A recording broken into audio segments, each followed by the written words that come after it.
con mucho cariño.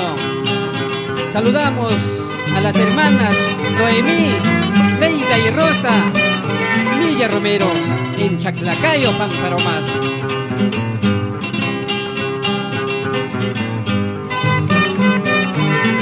Un saludo muy cordial para el señor Aníbal Rosales de Radio Ancash.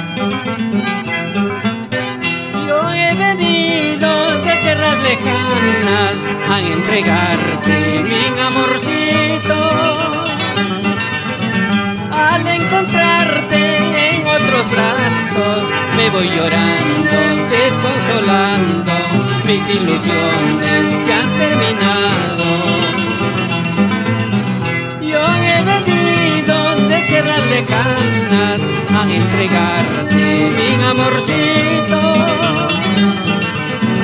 Al encontrarte en otros brazos me voy llorando, desconsolando, mis ilusiones se han terminado. Ay, ay, ay.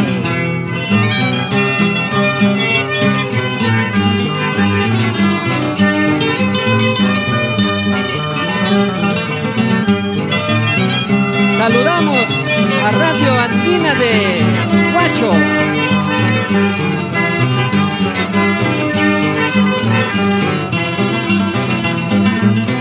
Pasaron meses, pasaron años, alguien me cuenta que te has casado.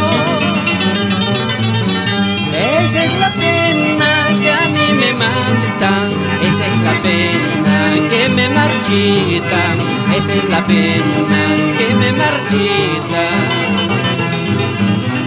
Al pasar el tiempo alguien me cuenta que te has casado. Esa es la pena que a mí me mata, esa es la pena que me marchita, esa es la pena que me marchita. Ahora, aunque tu cariño no es para mí, aunque tu fineza no he de gozar, pero el recuerdo de nuestro amor solo la muerte lo borrará. Aunque tu cariño no es para mí, aunque tu fineza no he de gozar, pero el recuerdo de nuestro amor solo la muerte lo borrará. ¿Sí o no, ingrata?